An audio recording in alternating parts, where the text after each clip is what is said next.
Magandang gabi po sa bawat isa. Sa lahat po ng mga nasa sumusubaybay sa online. Magandang gabi po sa inyong lahat. Sa oras pong ito, tayo po ay maninimula sa isang pag-aawitan, pagsamba sa Panginoon. At inaanyag po ang ating mga kasama dito sa loob ng room. Saan po dinadaw sa ating prayer meeting. At tumayo, sabayan po tayo sa ating pag-awit sa Panginoon. And as we sing this song, sabi ko ng Matthew 12:21, and in His name, the nations will put their hope. Amen. The title po ng song ng awit na ito ay Hope for the Nation. Oh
As we gather, may your Spirit work within us. As we gather, may we glorify your name. Knowing well that as our hearts begin to worship, it will bless because we came. It will bless because we came.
It was bawat isa.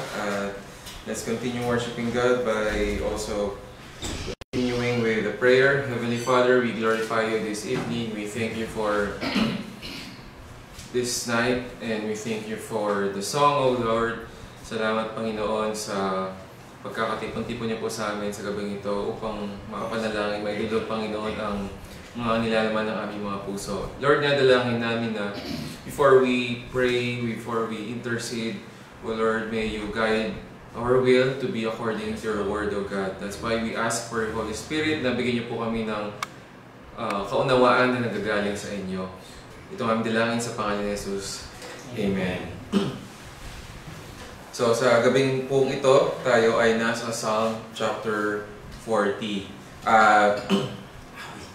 Ang awit pong ito ay patungkol pa rin kay David. Ang sabi dun sa superscript, for the choir director of David, a psalm. So for the choir director, then obviously ang psalm po is a book of prayer and it's also a book of song. At usually po ito ay para sa mga music director or choir director para i-lead ang kongregasyon o ang bayan ng Israel.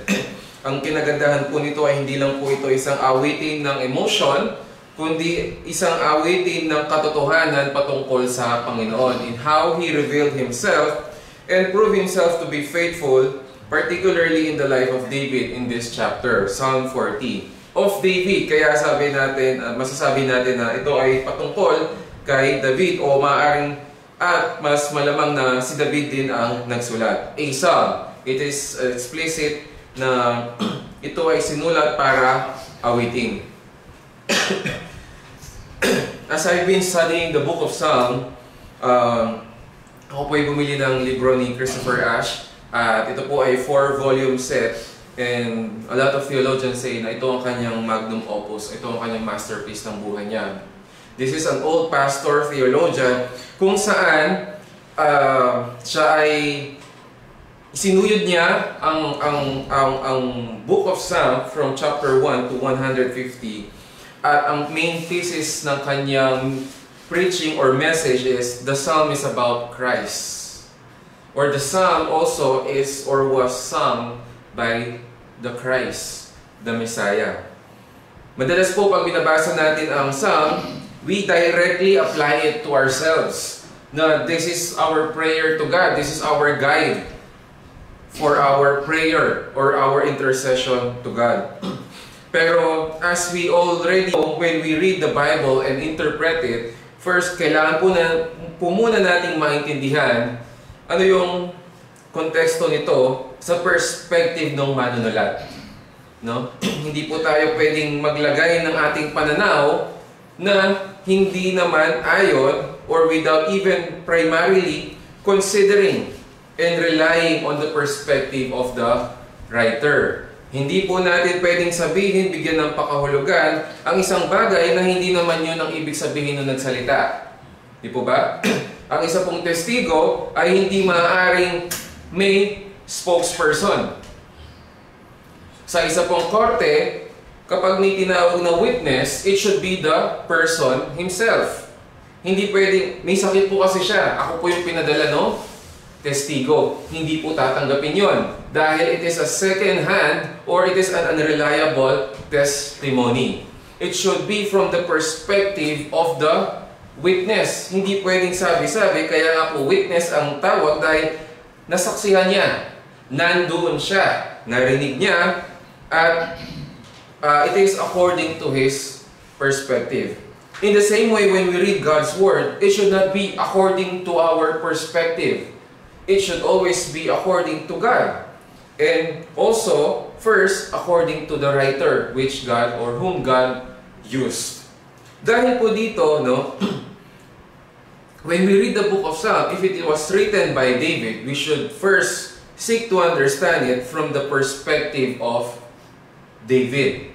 Hindi po sa perspective ng isang nagbabasa. Hindi po sa perspective natin. Ang kinagandahan po nito, alam po natin ang buhay ni David. In 1st and 2nd Samuel and then 1st Kings and 1st Kings hanggang 1st Kings lang siya, no? So, knowing the history and the background of David's life, although hindi binanggit dito sa ang parte ng buhay na ito, alam natin yung pinagdaanan ni David. Alam natin kung sino ang Diyos kay David. Sino ang Diyos sa mga Israelita sa panahon ni David. Halimbawa din po, when we hear the story of David and Goliath, ano po ang madalas nating pananaw kapag tayo ay nakakaalala ng kwento ni David na pinatay o tinalo niya si Goliath? Most of the teachings, even in Sunday school, is we are David. Diba? Na anumang problema, gaano man yan kasing laki o kabigat, it may be a Goliath problem, you can solve it. But knowing that David is a prototype or foreshadowing of Jesus, then David is not us. Nauunawaan po ba natin? If we read the story of David and Goliath, na hindi po tayo ang nagre-represent or hindi tayo ang nire-represent ni David, bagkus si David ay nire-represent niya ang Panginoong Jesus, then it would make a total sense that it was Jesus in the foreshadowing through David who saved the Israel. That akala ng mga Israelita imposible, but there is someone, a common person, no, who was able to defeat, who wasn't even a soldier, and without experience. And so when we read the book of Psalm, we would also have to see it from the perspective of David and from the perspective of Jesus before we apply it sa sarili natin. Before we pray it. At makikita po natin yung ganda nito, yung treasure, by looking at it. There are 17 verses in this chapter, no? In verses 1 to 3, this is about Jesus' deliverance through His bodily resurrection. So unahin po muna natin sa pananaw ni David. I hope earnestly for Yahweh, and He inclined to me and heard my cry for help. He brought me up out of the pit of destruction, out of the miry clay. And He set my feet upon a high rock. He established my steps. He put a new song in my mouth, a song of praise to our God. Many will see and fear and will trust in Yahweh. Sa punto po ng buhay ni David, this makes sense. Diba? Nakailang beses na po na si David ay nalagay sa panganib at iniligtas siya ng Diyos. At walang duda po, no? Kung nasubaybayan natin ang buhay ni David mula una hanggang sa kanyang pagkamatay,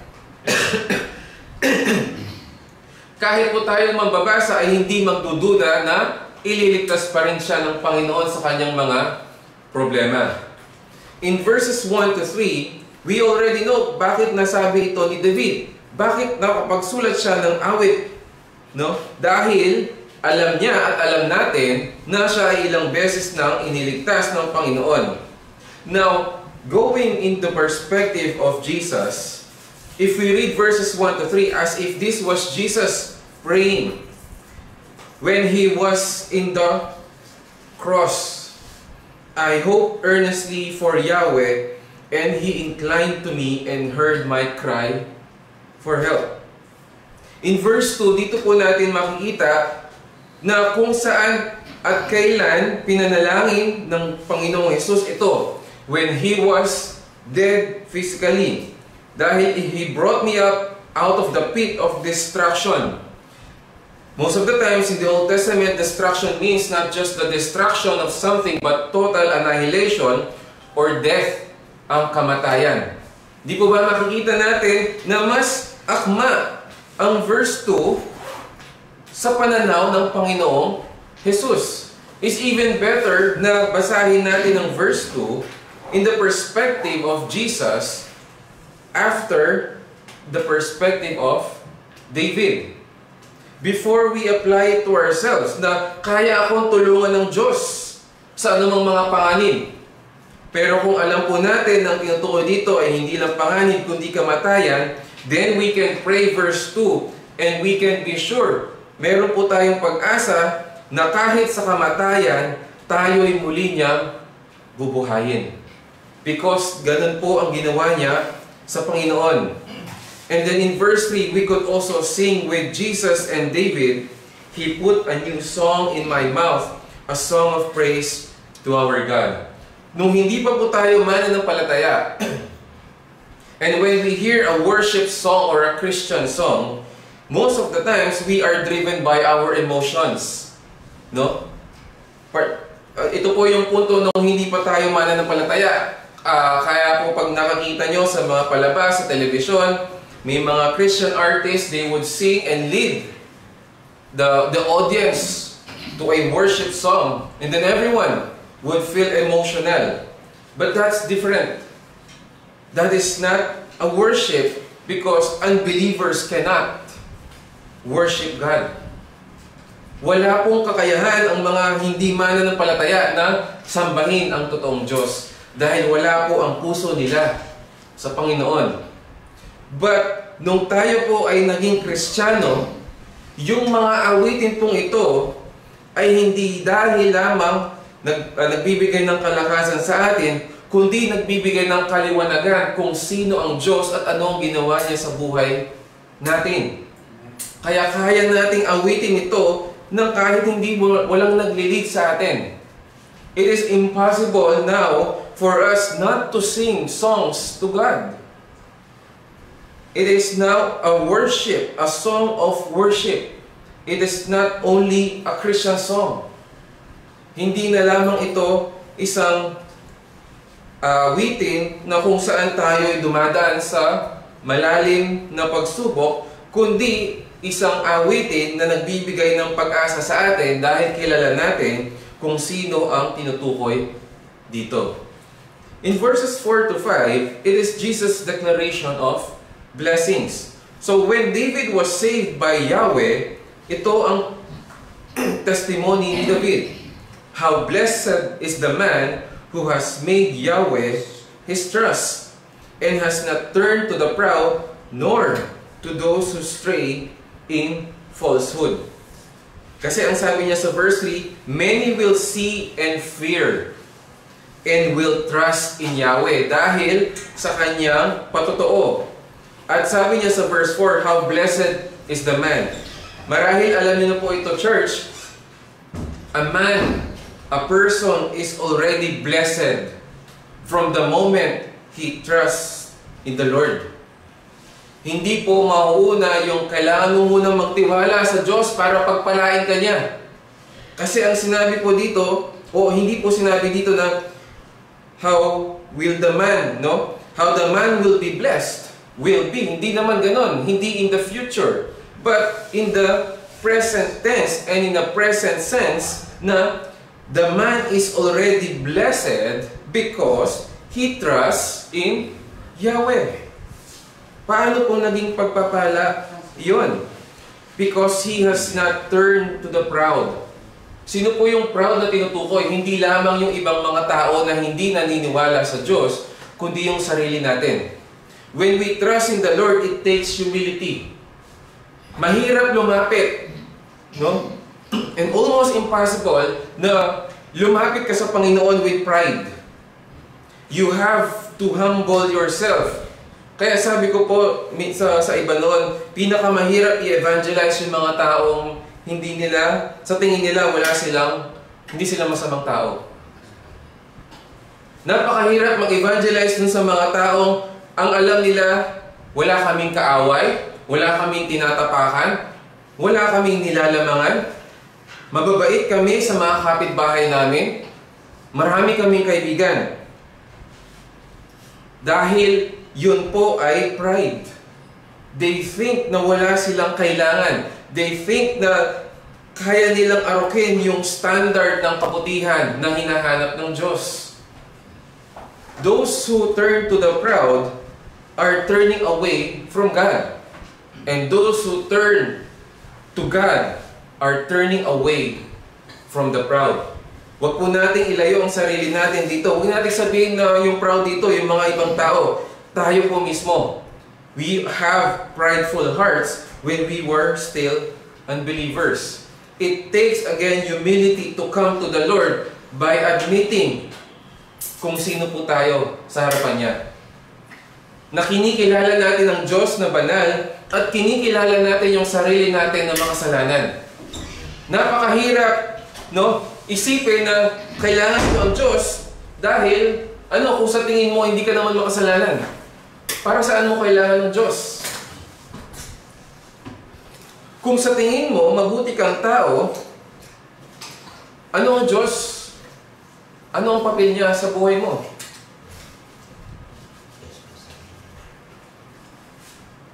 Para umayos yung problema ko? Para gumaling ako? No? Para matugunan niya yung mga panalangin ko? Kaya niya pong gawin yun. But of course, the one who are truly humble before God, kapag sinabi po nating pagpapakumbaba, hindi lamang po ito, hindi pagmamayabang, kundi ibababa mo talaga ang sarili mo dahil iyon ka, ganun ka kababa. Sa labas ng presensya ng Panginoon, mas bababa ka pa sa lupa. The word humble is from the word humus or lupa. That's why you have to humble, and people before, when they humble themselves, they bow. Sapagkat nagpapakita po yun ng pagkilala doon sa tao, doon sa kung sino man yan nasa harapan mo, na mas mataas siya sa'yo, at ibababa mo pa yung sarili mo. How blessed is the man who made his trust, made Yahweh his trust, and has not turned to the proud, nor those who stray into falsehood. In other translations, dito ay mga idols, mga Diyos-Diyosan. Sa panahon po natin ngayon, yung mga Diyos-Diyosan ngayon, mga politician na. Tama? Na lahat ipaglalaban para sa politikong yon. Hindi na po sa Pilipinas na konteksto lang po ito, no? Kasi akala natin Diyos-Diyosan, ito yung mga santu-santuhan lang, mga gawa sa kahoy, sa bakal. Anything that is above God is your God, is your idol. So, in verse 5, he talks about the works of Yahweh. Many, O Yahweh, my God, are the wondrous deeds you have done, and your thoughts toward us. There is none to compare with you. I would declare and speak of them, but they are too numerous to recount. So in verse 4, sa perspective po ni David, alam na natin yun, no? How he humbled himself, and then in the perspective of Jesus, he also humbled himself. Hindi niya po tinuring ang sarili niya nung nandito siya sa lupa na Diyos. Bagamat siya ay Diyos, siya po ay naglingkod. That was the perspective or the reason why the gospel according to Mark was written. Jesus, the Christ, was portrayed as a servant. Yung paggawa po ng milagro ng Diyos, hindi po yung para pagpapakita lang na Diyos siya. Ang paggawa po ng milagro ng Panginoong Hesus in the gospel was to show Himself as a servant. Kapag nagpapagaling ka, naglilingkod ka doon sa nangangailangan.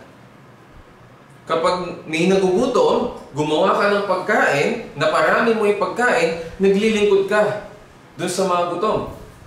Kapag may sakit, kailangan nilang gumaling, naglingkod ka. Di po ba kahit yung mga doktor, naglilingkod, lalo na yung mga doctors to the barrio. No? They are serving. So in verse 5, he also testified about the wondrous deeds he has done. Of course, dito po makikita din natin na sa panahon ng Panginoong Hesus sa lupa, he has also witnessed the things he has done toward his Son.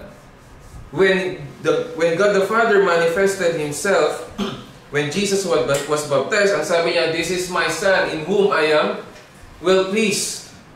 And all throughout the ministry of God, Jesus, ang Panginoong, ang Amang Diyos po ay naroon siya, except in the crucifixion. There is none to compare with you. I will declare and speak of them, but they are too numerous to recount. Even when Jesus was praying this, He could also say na napakarami. Na, sa book of John po, sinabi doon sa bandang huli, if all of these works or miracles done by Jesus were written, kukulangin ang libro sa buong mundo. More so, in the same way, na yung kadakilaan at yung kabutihan, yung pagpapakitang gilas ng Diyos, kukulangin din. Hindi natin mabibilang. And now, in the third perspective sa atin po, when we sing and pray this, kaya po ba natin bilangin yung mga pagpapala ng Diyos?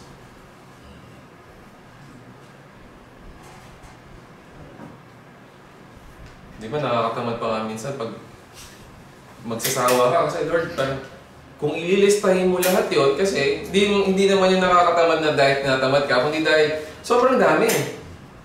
Lord, kukulangin. No? Kaya tayo pong mga mananampalataya, if there's a reason to be sad, there's also a reason to be glad. Di ba ba? Kung tayo ay nalulungkot, tayo rin ay may dahilan para magsaya. Sabi po ni Pablo, sorrowful, yet always rejoicing. Why? Dahil yung pag-rejoice po ni Pablo is because of what he has witnessed and what he will see in the future. What he will receive. Kaya po sa mga mananampalataya, hindi po bawal ang malungkot. Hindi ka makasalanan pag malungkot ka. Kasi kahit si Pablo, kahit si David, kahit si Job, hindi po sila sinumbatan ng Diyos, bakit malungkot ka? Ang sinabi pong utos doon ay, yes, you can be sorrowful, but you must also rejoice. Yung sinulat po ni Pablo when he was in the prison, rejoice in the Lord always. Again, I say rejoice. And then rejoice. And then in 2 Corinthians, he also said, sorrowful, yet always rejoicing. Hindi po imposibleng magkasama yun. Pwedeng malungkot ka. Hindi nga po sad ang ginamit ni Pablo. Sorrowful, nagdadalamhati, pero nagagalak. Always rejoicing. Why? Because there are countless blessings, great things that God has done in our lives. That we are having a grateful heart to recall these things. Kung tapos mo na, balikan lahat ng ginawa ng Diyos, kung kaya mo doon ka naman sa hinaharap, yung mga pangakong gagawin pa ng Diyos. Alalahanin mo rin yung mga bagay na yon. Bilangin mo rin yung mga yon. So, balitaan nyo kami pag nalista mo lahat. In verses 6 to 8, this is Jesus delighting God not with burnt requirements or sacrifice. I desire to do your will, O my God. Your law is within my inner being. Many times in the book of Psalms, binanggit po ito ni David. Your word is sweeter than honey. In Psalm 119, doon po ang pinakamahabang chapter in the whole Bible. At doon ang topic ay ang salita ng Diyos. Ang batas ng pangkautusan ng Panginoon. I desire to do your will, O my God.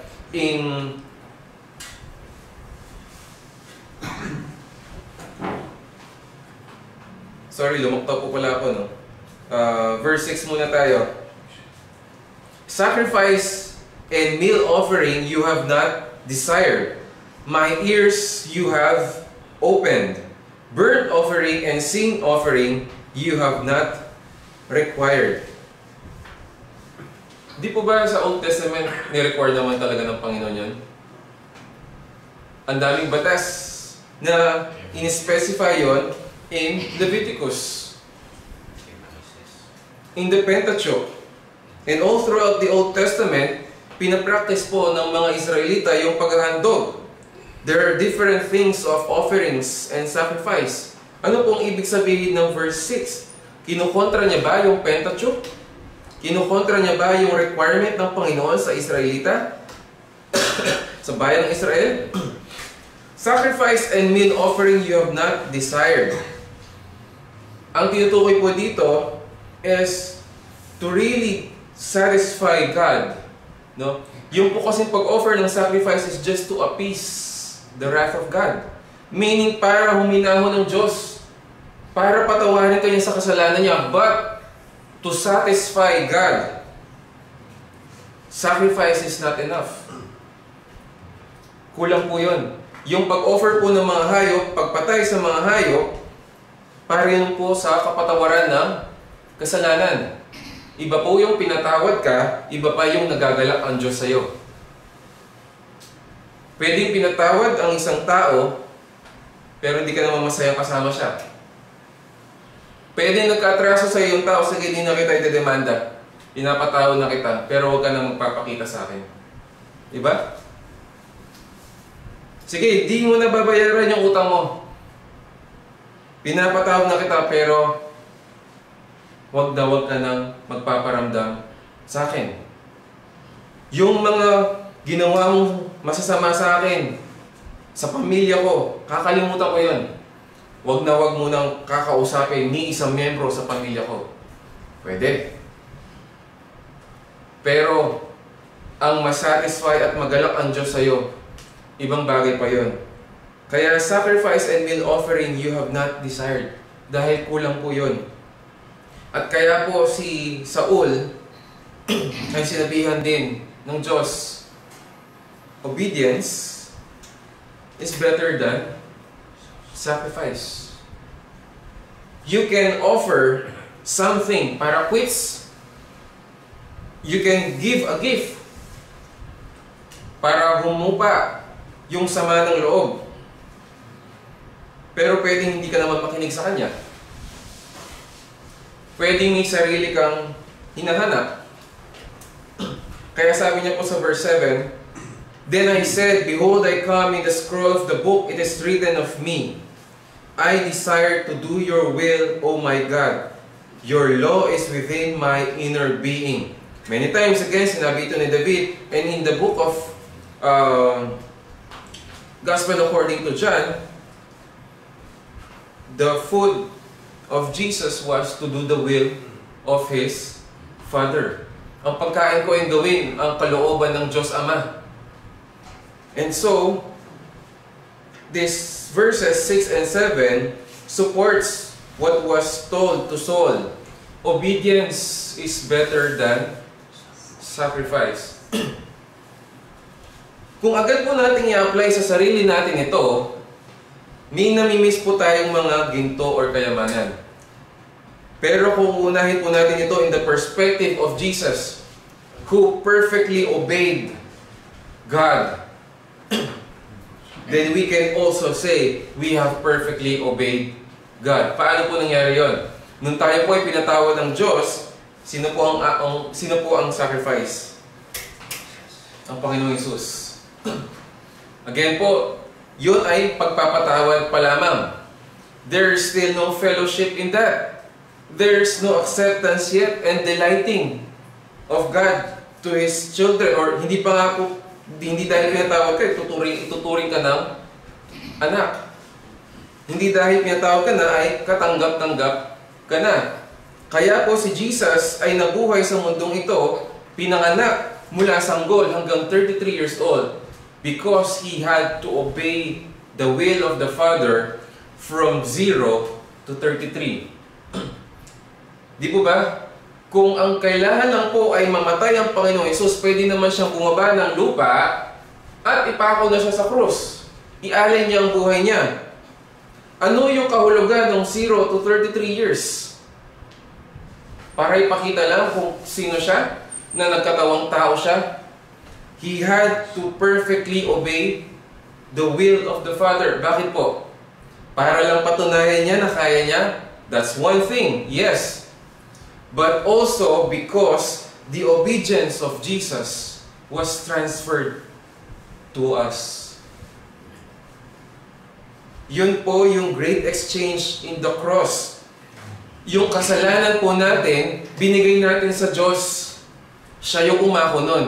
Yung obedience, yung yung holiness, perfection, righteousness ng Panginoong Hesus, ibinigay niya sa atin. Amen. Kaya po, kahit hindi perfect ang obedience natin, kasi ang kailangan po, perfect obedience. So, pinatawad ka na from negative to 0. Ang kailangan, 100%. So, paano ka makakarating doon? Nung pinatawad ka na ba, ikaw na ang gagawa para makapag-gain ka ng favor from God? No. It was still Jesus, no? The work of Christ. Kaya tayo ay naging kalugod-lugod at katanggap-tanggap sa harapan ng Diyos. Kaya po yung pagsunod sa Panginoon, hindi po para makuha natin yung pabor ng Diyos. It is because someone has already done those things for us. Kaya hindi po burden ang sumunod sa Panginoon. Kaya po, ang pagsabi na, I delight to do your will. Because there's someone who has done that for us. It is the fruit of our salvation. The obedience. I desire to do your will, O my God. Your law is within my inner being. Sa Old Testament po, God has said that He would also write the law within the hearts of His people. Yung batas po ay nasa puso na ng mananampalataya. Kaya yung pagsunod, yung pag-delight sa Kanyang salita, hindi po burden, hindi pinipilit. Hindi siya isang routine, hindi siya isang ritual. May pagkukusa at may kagalakan yung pagbabasa at pagsunod sa salita ng Diyos. Mas madali pong sumunod dun sa isang tao at makinig sa isang tao na alam nating mayroong malasakit sa atin. Mas madaling makinig sa kanila dahil nakuha po nila yung tibok ng puso natin.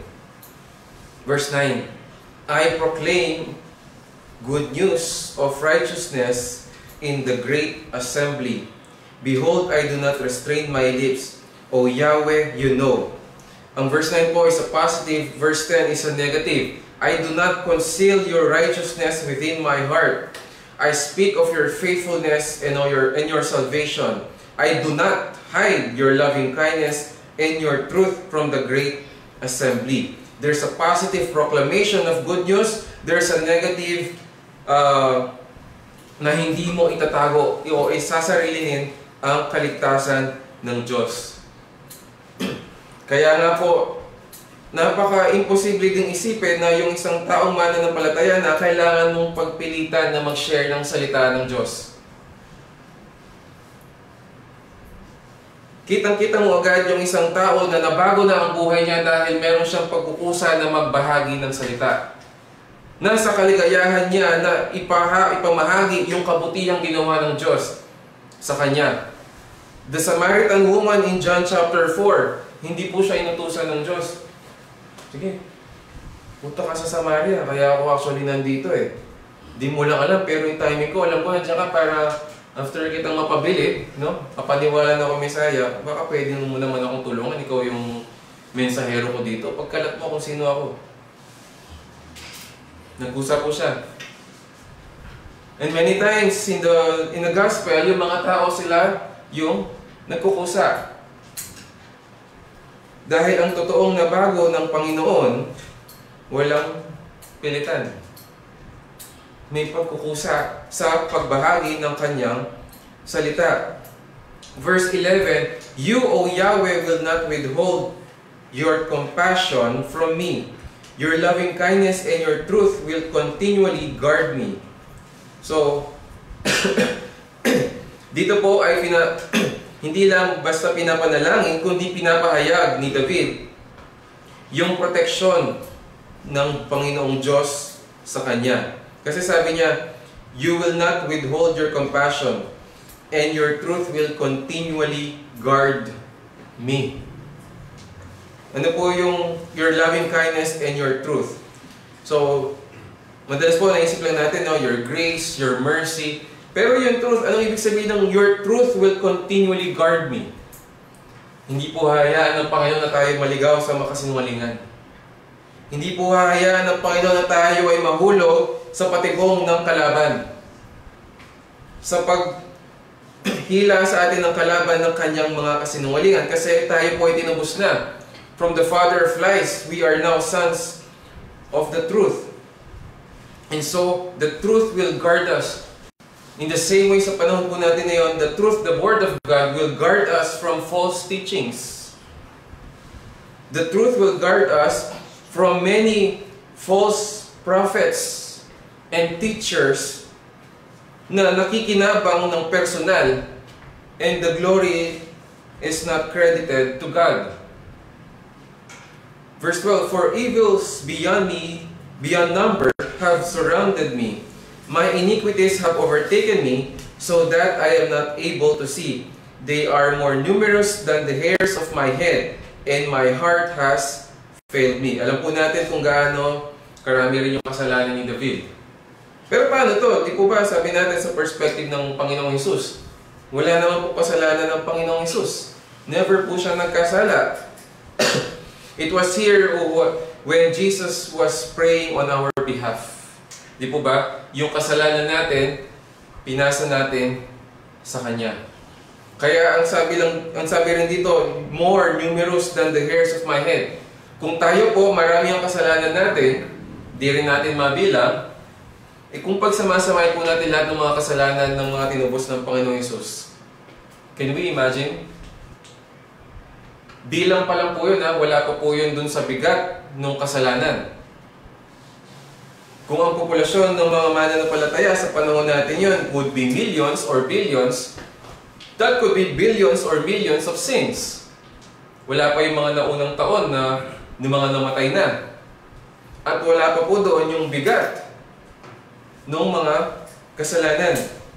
That's why when Jesus was on the cross, yung parusa po na natanggap niya, at ang bigat ay hindi lamang sa bigat ng parusa, kundi sa bigat ng kasalanan. Di ba? Kung tayo po ay nagigilty, tayo po ay nababagabag sa mga kasalanan natin, malamang ang Panginoong Hesus, when all of our sins were transferred to Him, ganun siya kalaki na sakripisyo para sa Kanya. Verse 13, be pleased, O Yahweh, to deliver me. Make haste, O Yahweh, to help me. So, syempre po, alam na rin natin na niligtas ng Diyos si David, at niligtas din ni Yahweh, ng Diyos Ama, ang Panginoong Jesus. And it pleased God to resurrect His Son. It pleased God, to save Him from death. And it also pleases God to deliver us from our troubles. Be pleased to deliver me. Magalak ka sa pagligtas mo sa akin. Yung sakripisyo po, bagamat mabigat at napakahirap, there was also a delight in the part of Jesus when He saved us on the cross. There was a delight in doing God the Father's will, and there was a delight in knowing that God's people would be saved through His death. Kaya po yung pagsunod ng Panginoong Hesus hanggang sa kamatayan, I believe there was also joy in the part of Jesus, knowing na tayo po ay maliligtas. Isipin po niyo, nagagalak ang Panginoon sa pagliligtas niya sa kanyang mga anak. Hindi lamang para patunayan niya na Diyos siya, na kaya niya, kundi dahil siya ay natutuwa sa pagliligtas na ginagawa niya para sa atin. And in verse 14 to 15, this is a prayer sa mga kumakalaban kay David. Let those be ashamed and humiliated together who seek my life to sweep it away. Kaya nga po ang buhay ni David lagi noon, no? It is a matter of life and death. Yung mga panganib po niya, hindi po katulad ng mga problema natin ngayon. Kung si David po ay, kung tayo po ay nagdadalamhati sa mga suliranin natin sa buhay, pero wala naman pong panganib na nagbabadya, mas mabigat po yung kay David because his enemies were seeking for his life. Let those be turned back and dishonored who delight in evil against me. Verse 15, let those be appalled because of their shame who say to me, aha, aha. So katulad din po ito nung sa mga previous chapters na kung saan yung mga kalaban ni David ay nag-aabang para siya ay mahulog sa patibong. Nag-aabang kung saan sa pinakamahinang bahagi o panahon ng kanyang buhay, oras ng kanyang buhay, yun yung timing ng mga kalaban nila. Ito na ang kanyang weakest point. Ito na yung unguarded siya. Ito na yung sobrang lungkot niya at walang kumakampi sa kanya. Pagtulong-tulungan natin siya. Kaya yung sabi nila, aha, aha. That was the moment for these enemies waiting for David to fall into their traps.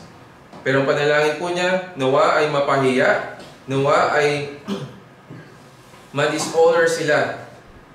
And on the flip side, sa verse 16, ito naman po yung mga hindi kalaban. At sino yung mga hindi kalaban ni David? Ito po yung mga nananampalataya kay Yahweh. Dahil sabi niya, let all who seek you, Yahweh, rejoice and be glad in you. Let those who love your salvation say continually, Yahweh be magnified or glorified. Let those who seek you, kung ang Panginoong Hesus po ay pinanalangin niya ito, then we would see that would make sense then dahil Jesus is the way to bring these people to God. Kahit po anong paghahanap na gawin ng isang tao, apart from Jesus, hindi niya matatagpuan ng Diyos. Kaya kahit sino mang mga taong tawagin nila na enlightened, o magsasabi, nakita ko ang totoong relihiyon, if it is not because or through Jesus, that is a false hope. Sapagkat kung ikaw ay naghahanap, hinahanap mo ang Diyos, ang kailangan mo ay makita ang Panginoong Hesus. Imposibleng kilala mo ang Diyos nang hindi mo kilala ang Panginoong Hesus. Dahil ang Diyos na hindi kasama ang Panginoong Hesus, hindi yun ang Diyos ng Biblia. No matter how many times people would say and pray, Lord, help me. If it is not through Jesus, there is no Lord to save them. Kahit po manalangin sila dun sa nanay, earthly mother of Jesus. If it is not through Jesus, God won't be able to save you. I am the way, the truth, and the life. No one comes to the Father except through me and my mother. Wala, di ba? Except through me and the saints, the patrons. Wala, di ba? It is only through Jesus. Let all who seek you rejoice and be glad in you. God rewards those who seek God. And it is only through faith in Jesus na masusumpungan po natin ng Panginoon. It's a reminder for us when we seek God that we may also rejoice and be glad. Hindi lamang po tayo naghahanap na magliligtas sa atin, kundi naghahanap po tayo ng Diyos na ating kalulugdan. Hindi lamang po tayo naghahanap na magbabayad ng utang natin, tutulong sa problema natin, magsosolve ng problema natin, kundi yung kung sino man yung tao na yon, di ba? You would be delighted. More so kapag ang Diyos ang kumilos. Whenever we pray, may we always rejoice, even if our prayers are not yet answered. When we pray and seek the presence of God, to be in the deeper presence, no, of God, may we rejoice and be glad in His presence. And in the last verse, as for me, so ito na po si David. Kasi kanina, for those who are his enemies, and then verse 16, for those who seek Yahweh, but as for me, I am afflicted and needy. May the Lord think of me. You are my help and the one who rescues me. Do not delay, oh my God. Hindi rin po nahuli ang Panginoong Diyos nung niligtas niya si David. Tama po ba? Walang sinabi si David, Lord, isang oras na lang eh. Kung napaaga ka sana, di mas maganda yung kinalabasan. Nung ang Panginoong Hesus din po ay binuhay muli, it was at the right time. That was the prophecy on the third day. God was not on delay. Actually nga po yung mga apostles, mga followers of Jesus, they were not expecting Him to be resurrected. Kasi nung nabuhay siya muli, nagulat sila eh. Pero kung in-expect po nila na mabubuhay ang Panginoon Hesus, walang gulatan. Walang doubt. Walang pag-aalinahan na, ikaw ba yan, Jesus? Kasi kung alam nila, in-expect nila na mabubuhay siya muli. Ito na yung sinasabi namin eh. Naghihintay kami. 3 days, napakabilis lang ng 3 days eh. Di ba? There was no delay. And so when we pray as well, we could also say to God, Lord, in your right time, we know you will not be on delay. Iba po ang timing ng Diyos sa tingin natin, di ba? Lord, ba't ang tagal? Verse 1, in you I waited patiently. No? Kung ikukumpara po natin yung verse 17, yung last verse, and then verse 1, in other English translations, ang sabi dito, in you I waited. Hindi lang waited, but patiently. Sa literal na translation po dito, I waited for the waiting. Pwede maghintay ka ng walang pasensya. Pagdating nung hinihintay mo, mainit na yung ulo mo. Tagal-tagal mo. Dumating ka pa. Pero ang panalangin ni David, I have waited patiently. Kasi alam niya na tutugunan ng Diyos ang kanyang panalangin. So kinukontra ba ng verse 17, do not delay? Hindi. Hindi naman po niya minamadali ang Diyos. Ang sinasabi niya, do not delay in your right timing. Not in my timeline. It means, Lord, in whatever time, no, according to your timing, then, dun ka kumilos. Sa mga panalangin po natin, at sa mga pagsagot po, lahigit na ng Diyos sa panalangin natin, meron po ba tayong masasabi, Lord, kung napaaga sana yung pagsagot mo, hindi okay sana. Hindi po ba natin sabihin, Lord, sinagot mo pa, tapos na yung isang araw. Pwede po ba yan? Hindi ba? Hindi, di ba? Kahit na ang tagal ng paghihintay natin. Lalo po ng mga ilan sa atin dito, di ba? May mga pinapanalangin tayo sa Panginoon. Ang tagal-tagal na, parang imposible na. Pero nung dumating na yung good news, sasabihin ba natin, Lord, tagal mo namang sumagot. Di ba? Napakawalang utang. Napaka-ano naman ng puso mo na imbis na pasasalamat. Sinabihin mo ba na, tinatagal mo pa, bibigay mo rin. Ganun po ba ang isang mananampalataya? Hindi.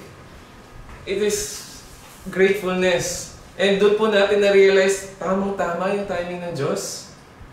Kung agad po lang sinagot ng Diyos ang panalangin ko, pinilit ko na dapat ganitong oras. Aba, baka hindi maganda yung resulta. Dahil ang lahat po ay isinasagawa ng Diyos, pinapakilos ng Diyos. In Romans 8:28, God causes. Hindi po sinabi doon na God will cause. God causes all things. So, ibig sabihin po ng all things, good and bad things. Lahat po yan, pinagsasama-sama niya. To work together. Good things and bad things work together. Sa pag-iisip po natin, ba't kailangan mangyari ito? Ba't kailangan pa ako maabala? Di ba? Ba't kailangan pang may delay? Di naman ba pwedeng magagandang bagay na lang? But ang sabi na po, God causes all things to work together. Magkasama yan. Para saan? For the good of those who love God, who are called according to His purpose. And church, the context of Romans 8:28 is not just to cause us, give us good things. Or to cause all things for our good. Ang tinutukoy pong good doon, hindi yung sa pananaw natin na mabuti para sa atin. Di ba may mga minsan nakala natin mabuti na para sa atin, pero hindi pala. Masama pala. Minsan may sa tingin natin mabuti pala, pero may mas maganda pala na hinahanda ang Panginoon. Ang Romans 8:28 po, He causes all things to work together for the good. It is to become more like Jesus. God causes all things to work together for us to become more like Jesus. Kung meron pong mga nangyayari sa atin at di natin niisip natin, Lord, bakit nangyayari sa akin to? Kung isipin po natin yon in a different perspective, knowing, Lord, nangyayari sa akin to because I know you want me to become more Christ-like. Then mas madaling sagutin yung tanong, Lord, bakit tong tao to, inuubos niya yung pasensya ko? To become more Christ-like. Lord, bakit ang tagal lagi itong taong to makakalimutin, tapos laging hindi sumusunod to become more Christ-like? Lord, nakailang atraso na to, nakailang pagpapatawad na ako. To become more Christ-like. Kasi ano po sabi ng Panginoon? Forgive 77 times 7. Sa mag-asawa, hindi po bibigay ng Diyos yung pareho kayo ng personalidad. Ibibigay po ng Diyos yung magkasalungat. Lord, bakit siya yung binigay mo? Sabihin ng Lord, hindi ko namili niyan. Di ba? Lord, lahat na lang ng mga kinakainisan ko, alam niya. At siyang siya. Kasi, ibibigay ng Diyos yung tao yan para maging mas katulad ka ni Jesus. Siyempre, hindi lang naman ikaw, hindi ka naman perfect. Ganon din yung paningin ng asawa mo. Lord, bakit siya? Ganon. No? Kaya napakaganda po di ba? Yung iba yung personalidad ng lalaki sa babae. Na yung lalaki madaling kausap. Yung babae, puzzle yan. Pag sinabing hindi, hindi nga ba? Pag kasi yung lalaki, okay ka lang ba? Okay. Pag sabing okay, tapos okay talaga. Pag di sumagot, edi ibig sabihin hindi okay. Pag ang babae sabi okay ka lang ba? Oo. Hindi yan okay. No? Ang lalaki, more on objective. Ang babae, more on emotions. Hindi po masamang pareho yon. Kaya pinagsama yon. Kasi hindi pwedeng puro ka lang utak. Hindi rin pwedeng puro ka lang emosyon. Kailangan pagsamahin yun. Kaya sa mga magulang, napakagandang kombinasyon nun. Merong isang ama na objective, merong isang ina na nagbabalance. Oh, okay na yan, tama na yan. No? Nasaktan na yung anak mo, na napagalitan mo na. Hindi mo na kailangan ituloy pa. Ganon din po sa typical na mag-asawa, no? At sa mga mag-asawa po, alam niyo na to, no? Opposite. Dahil to become more Christ-like. Let's pray. Heavenly Father, we glorify you this evening and we thank you, Lord, for your word. Salamat, Panginoon, sa buhay ni David. Tunay nga na napakayaman ng kanyang kasaysayan ng mga nangyari sa buhay niya. Lord, maaaring hindi man niya alam kung bakit nangyari ito, pero kami ngayon ay nakikinabang. sa kanyang mga suliraning, sa mga problema kanyang kinaharap. Kami ay nakikinabang, Panginoon, at kami ay nagpapasalamat sapagkat hindi mo pinabayaan si David. At pinakita mo na tapat ka sa iyong mga pangako. Pinakita mo na hindi mo tatalikuran ang iyong mga anak. Pinakita mo, Panginoon, na totoo ka kahit hindi totoo ang mga iyong pinili. Pinakita mo, Panginoon, na kahit nagkukulang ang mga mananampalataya, hindi ka nagkukulang, O Diyos. Lord, salamat sa iyong anak higit kay David sa Panginoong Hesus. dahil sa kanya, Panginoon, we are children. We belong to you as family, O God. Hindi mo lamang kami pinatawad, kundi tinanggap mo kami, Panginoon. Inampon mo po kami sa inyong pamilya. At napakarami pang mga bagay na gagawin mong maganda para sa amin, according to your promises, O Lord. And Lord, we pray na sa gabing ito, sa aming mga panalangin, dinggin niyo po ito, Panginoon. Iahin niyo po ito sa inyong kalooban. At huwag po kayong madelay, O Lord. And we will wait patiently for you to answer our prayers. Ito po aming dalangin sa pangalan ni Jesus. Amen.